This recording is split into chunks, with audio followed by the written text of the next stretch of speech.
quand Pierre Mazet, blogueur de l'histoire au polar, décide de nous raconter différemment l'histoire de l'Amérique. Aux sources de la destinée manifeste. L'expédition de Lewis et Clark. Le 30 avril 1803 est signé, à l'hôtel Tubeuf à Paris, le traité de cession de la Louisiane.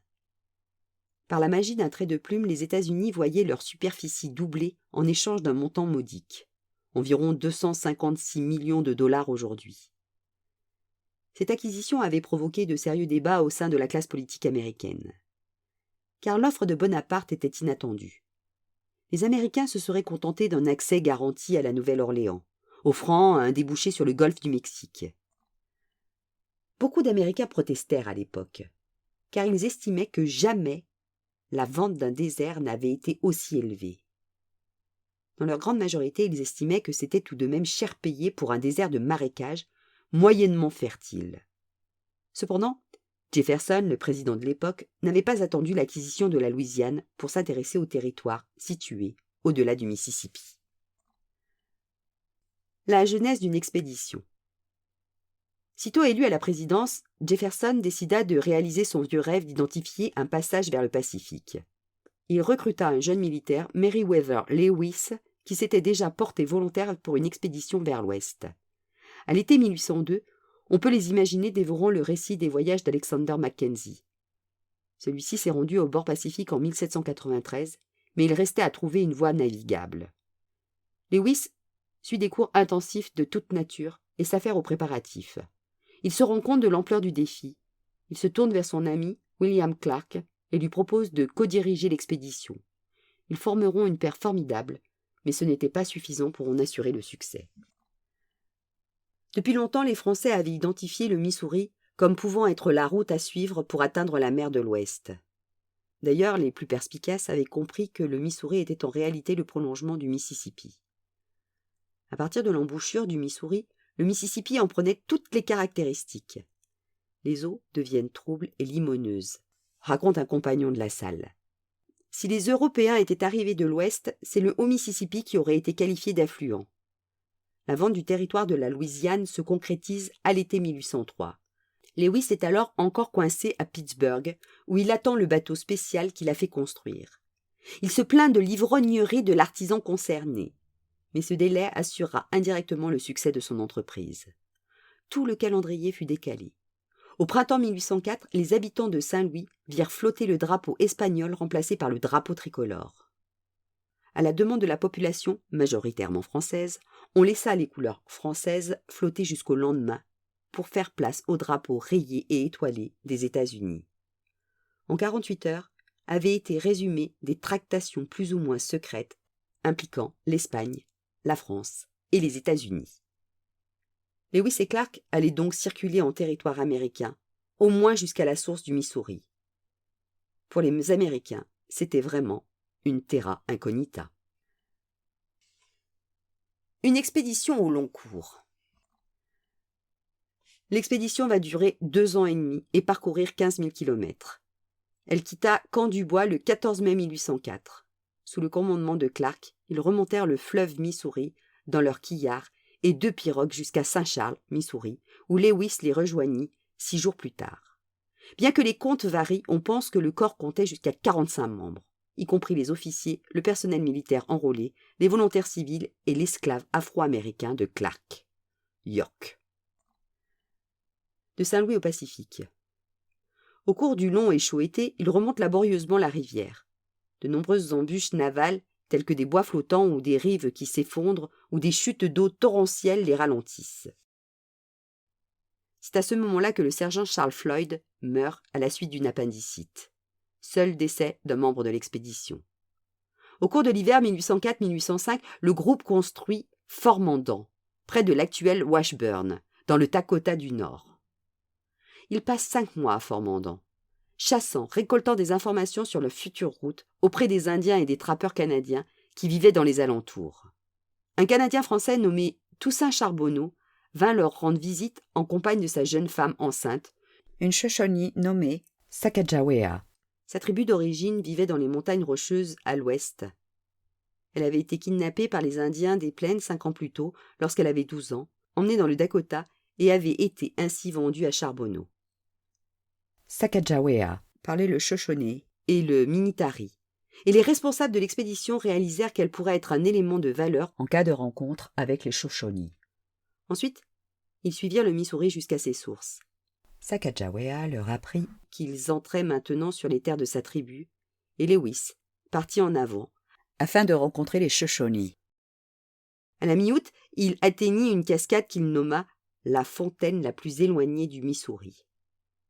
Au-delà, il y avait des montagnes enneigées et l'eau partait vers l'ouest. Il fut ainsi qu'il avait franchi la ligne de partage des eaux entre l'Atlantique et le Pacifique. Enfin le Pacifique. L'expédition aperçut l'océan Pacifique pour la première fois le 7 novembre 1805. Elle doit faire face à son deuxième hiver amer, campée du côté nord du fleuve Columbia, dans une région ravagée par la tempête. Le manque de nourriture se faisait cruellement sentir. L'élan principal, source de nourriture du groupe, s'était retiré dans les montagnes, et le groupe était maintenant trop pauvre pour acheter suffisamment de nourriture aux tribus voisines.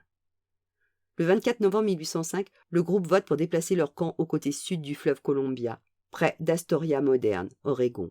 Ils y construisent Fort Clatsop, du nom de la tribu indienne vivant dans la région. Les hommes passent l'hiver à chasser l'élan pour la nourriture, la peau pour faire des habits et des mocassins. Lewis remplit son journal avec des descriptions, des plantes, oiseaux, mammifères, poissons, amphibiens, ainsi que des relevés météorologiques et de nombreuses observations sur la culture indienne. Clark dessine des illustrations de plusieurs animaux et plantes et met à jour ses cartes. Le voyage de retour. Le 23 mars 1806, les explorateurs commencent à remonter la Columbia dans des canoës récemment acquis auprès des Indiens. Le 30 juin, ils avaient traversé les montagnes et rejoint ce qui est maintenant la ville de Missoula, au Montana. Là, l'équipe se scinde en deux. Lewis part avec 9 hommes directement vers l'est pour rejoindre les chutes d'eau du Missouri. Avec 3 hommes, il explore la rivière Maria, au nord, jusqu'à rejoindre la frontière canadienne. Pendant ce temps, Clark, avec les autres hommes, se dirige vers le sud-est, retournant vers la rivière Jefferson. Une partie des hommes rejoint en canoë le campement de Lewis, aux chutes de la rivière Missouri. Clark, toujours à cheval, explore la rivière Yellowstone. Toutes les équipes se rejoignent le 12 août à la jonction des rivières Yellowstone et Missouri. Ils arrivent au village Mandan le 17 août. La famille Charbonneau quitte alors l'expédition. Le 23 septembre 1806, la troupe arrive à Saint-Louis et reçut un accueil triomphal de la part de ses habitants. L'expédition avait été exceptionnelle. Les explorateurs de Jefferson avaient couvert 15 000 km de territoire sur une période de 2 ans, 4 mois et 9 jours. Que reste-t-il de l'expédition Lewis et Clark ? Le périple accompli par l'expédition a démoli un mythe. Il n'existe pas de voie fluviale permettant de relier facilement l'Atlantique au Pacifique. Il faudra attendre 1905 et l'inauguration du canal de Panama pour qu'une vraie voie commerciale puisse les unir. Mais ils ont réussi à cartographier et à établir la souveraineté des États-Unis sur les terres cédées par la France. Ils ont établi des relations diplomatiques et des échanges avec au moins 12 de nations autochtones. S'ils n'ont pas trouvé de voie navigable continue vers l'océan Pacifique, ils ont localisé un sentier amérindien qui menait de l'extrémité supérieure du fleuve Missouri au fleuve Columbia et qui se dirigeait vers l'océan Pacifique. Ils ont collecté des informations sur l'habitat naturel, la flore et la faune, rapportant divers spécimens de plantes, de graines et de minéraux. Ils ont cartographié la topographie du pays, désignant l'emplacement des chaînes de montagnes, des rivières et des nombreuses tribus amérindiennes au cours de leur voyage. Ils ont également collecté une masse importante de données sur les langues et les coutumes des tribus amérindiennes qu'ils ont rencontrées, et ont rapporté nombre de leurs artefacts, y compris des arcs, des vêtements et des robes de cérémonie. Lewis et Clark ont surtout évité les conflits avec les Indiens, et une femme amérindienne, Sacagawea, a voyagé avec l'expédition en tant qu'interprète. Bien que l'expédition n'ait jamais eu pour but de créer des colonies dans aucune des régions traversées, Jefferson était bien conscient que des navires d'autres pays, y compris la Grande-Bretagne et la Russie, avaient déjà débarqué dans le nord-ouest du Pacifique. Il est probable que Jefferson et d'autres Américains à l'époque craignaient que d'autres nations ne commencent à s'installer sur la côte du Pacifique, tout comme les Anglais, les Néerlandais et les Espagnols s'étaient installés sur la côte atlantique de l'Amérique du Nord. L'un des objectifs non déclarés de l'expédition était donc d'étudier la région et de fournir ainsi des connaissances qui pourraient être utiles aux Américains plus tardifs qui voyageraient vers l'Ouest. Elle a aussi probablement modifié la vision des Américains sur les territoires situés au-delà du Mississippi. Ce n'étaient plus des terres arides ou des déserts de marécages, mais des terres fertiles à conquérir. Elle a ainsi contribué à l'émergence de la notion de destinée manifeste, terme employé pour la première fois par le journaliste John O'Sullivan en 1845 et défini comme suit. C'est notre destinée manifeste de nous déployer sur le continent confié par la Providence pour le libre développement de notre grandissante multitude. Épilogue. Le 28 février 1807, le président Jefferson choisit Lewis pour gouverneur des territoires de la Louisiane du Nord.